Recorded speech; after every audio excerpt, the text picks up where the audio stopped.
Hey friends, Pankalo Art Challenge number 3 is here. Our art challenge for today is painting if you don't have any paints or brushes at home. Some of you guys are lucky enough to have paint and brushes at home, but some of you guys might not. And while you're used to painting with brushes that look like this, and a lot of times we use watercolors like these, and a nice palette like this, you don't need those to paint. I know some of you have apartments and you might not have access to outside, but all of you have access to some great things you can sure paint with.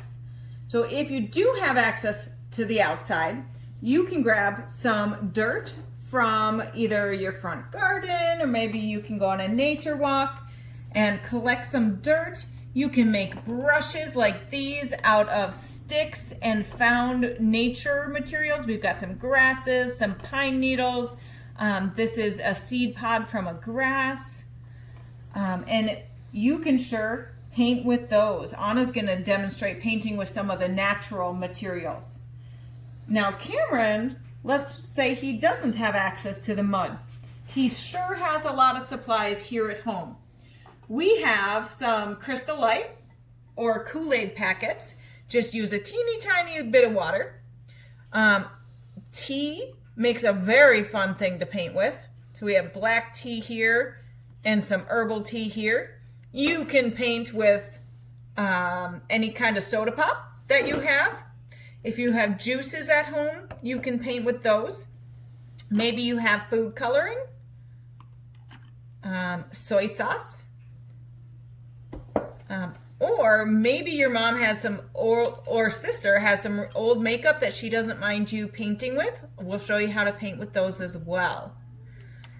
Now, what if you don't have brushes at home? You could take a pencil or another straight object, add some paper towel or Kleenex.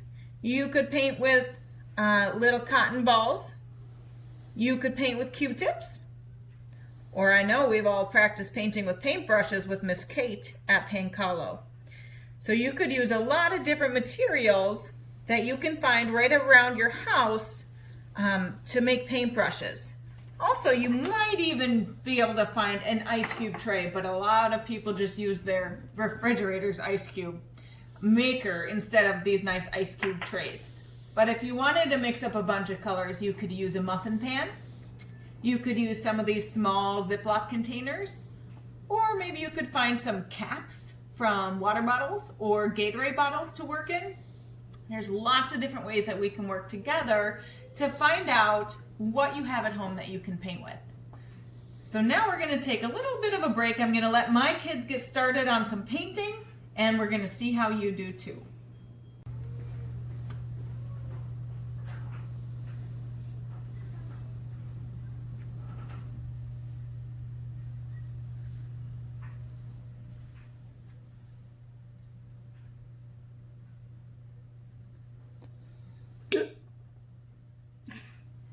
Oops.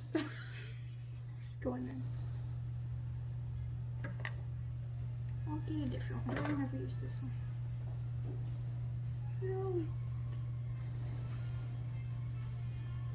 All right, we have been painting for a little bit here. I did get a question, what happens if we don't have any paper at home? Computer paper isn't the best to paint on, but it's something. You can also take a food container, like a cereal box, and cut or tear it, and you'll find a, on the inside you have a nice clean,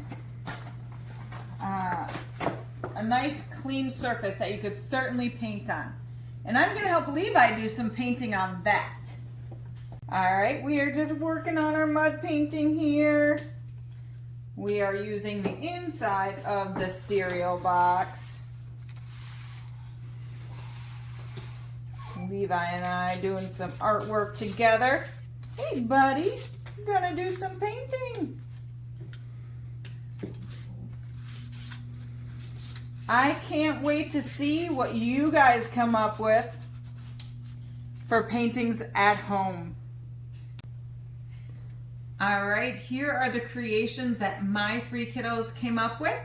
We've got a lot of fun abstract artwork going on. Remember, today is much more about the process. If it doesn't look exactly what you thought it would, that's fine. You're experimenting with different techniques and new materials, and that's amazing. So I can't wait to see what you all make.